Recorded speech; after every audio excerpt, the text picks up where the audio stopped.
Hey everybody, welcome to Saturday Scares with Kyle. I'm your host Kyle Goethe from Goethe Film Reviews and Kyle and Nick on Film. And today we're going to be talking about a documentary, a real actual documentary for the first time on this show. We are going to be discussing the film Woodlands Dark and Days Bewitched. And this is from the box set All the Haunts Be Ours, a compendium of folk horror. This was released by Severin Films, and yeah, the first documentary in it is Woodlands Dark and Days Bewitched. The film actually features a ton of folk horror. I'm sorry, the box set that I was holding there has a ton of folk horror films, many of which are referenced in the documentary. So it's kind of a bit of like a opening hors d'oeuvre, if you will, for the box set.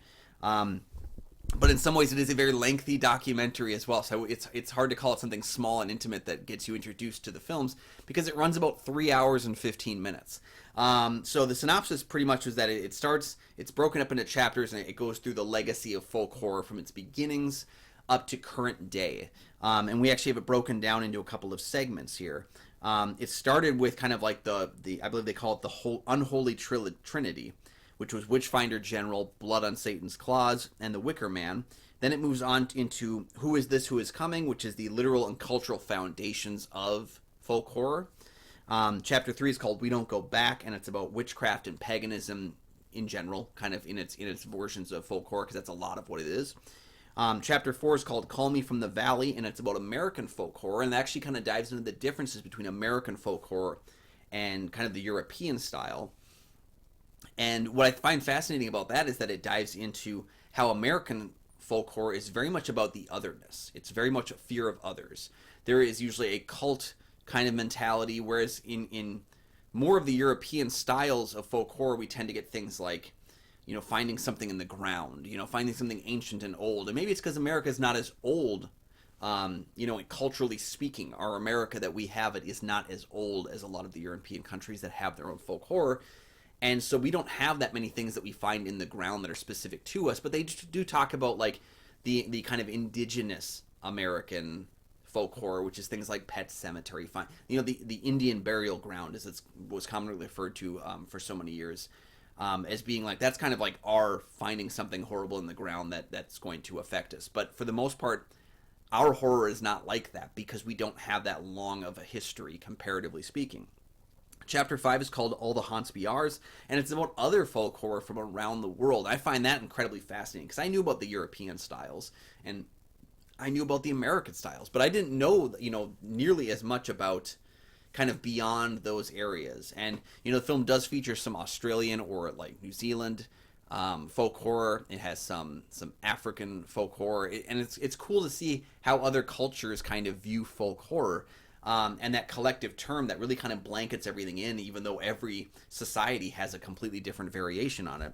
And then it ends with Chapter 6, Folk Horror Revival, which is recent works in film and covers a lot of like the last 10, 15 years. This box set is incredible, and if you have the money to spare and you're interested in folk horror, I would highly recommend it. The documentary as well I think it's available on Shudder. I think most of the films in this box set are currently on Shudder. I don't know if they'll still be by the time you see this video if you're watching it later, but Woodlands Dark and Days Bewitched is an incredibly lengthy, almost daunting documentary. And I had my phone out just typing in movies that they were talking about that sounded interesting and I wanted to see. And I came across at least 150 movies that I personally haven't seen referenced in the film that were enticing to me. Folk horror is not one of those areas of horror that I grew up with a lot of. So those and usually the big names are the ones that have staying power. So like 60s, 70s, 80s, and a lot of the stuff in the 60s that I've mostly been related to Hammer. So like I don't have that wide of a berth with it. There are far fewer films that you talked about that I'd actually seen. So it definitely increases a watch list. It kind of gives you that like here's what you should be if you want to be a folk horror fan. You should try and seek out these films, and it's a lot of them.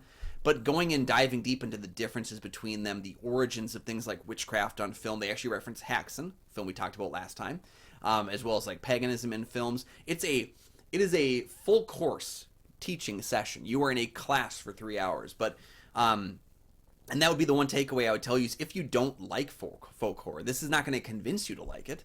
If you're not interested in it, watching this is not going to make you more interested. Well, it might, but I don't think it is going to switch that. I think you have to inherently be coming to the table with a slight interest, or at least not a disinterest.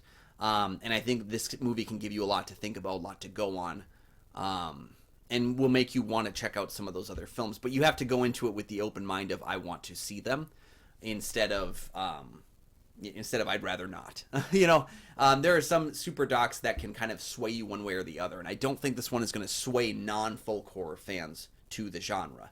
It is a super doc. It is 3+ hours. While not as lengthy as like the longest of the In Search of Darkness films, which they run about 3.5 to 5.5 hours. It's not as long as Crystal Lake Memories, the super doc about the Friday the 13th series, which is 6 hours and 40 minutes. It's not that long.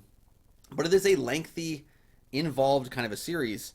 What I find so fascinating is that, this is Kier-la Janice, who does a lot of kind of editorial work around the horror genre. And she actually wrote the book House of Psychotic Women, which is about kind of like the insanity of women in horror.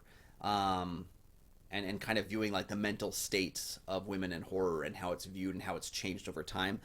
She directed this one. It actually was going to be a 30-minute extra on Severin's Blu-ray release of Blood on Satan's Claw. So you can tell they just realized we have too much to go on and there's no way to narrow this down to 30 minutes, so let's just make a full documentary.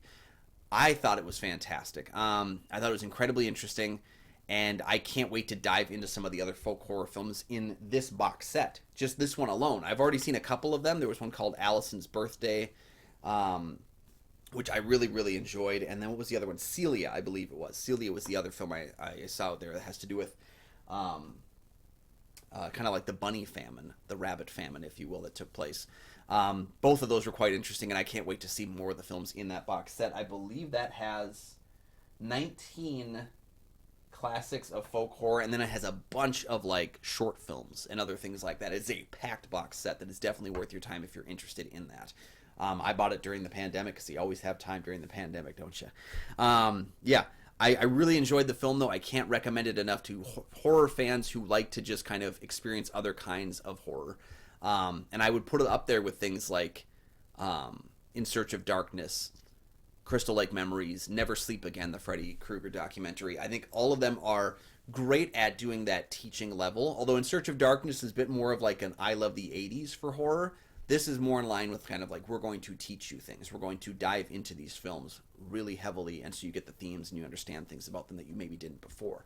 So Woodlands Dark and Days Bewitched definitely comes with a recommendation. I truly enjoyed this movie. It is lengthy. It will take the time out of you, but nice things about watching super docs is that you can kind of break them up a little bit. This is chapters, so if you don't have the chance to see the entire film, you can walk away from it for a little bit and come back tomorrow. I don't think anyone's going to blame you for that. So definitely check the film out if you have any interest in folk horror, and maybe let me know afterwards what down in the comments section what you thought about the doc, as well as if there were any films that you had seen from the doc, or films that you hadn't seen from the doc that were incredibly interesting and that you would want to check out. I'd love to hear about that. Thank you so much for joining us for another episode of Saturday Scares with Kyle. Again, I'm your host, Kyle Goethe. You can find my film reviews over at goatfilmreviews.com. And you can find Kyle and Nick on Film on this channel. Go ahead and like and subscribe. There are 2 free things you can do that help support the channel immensely.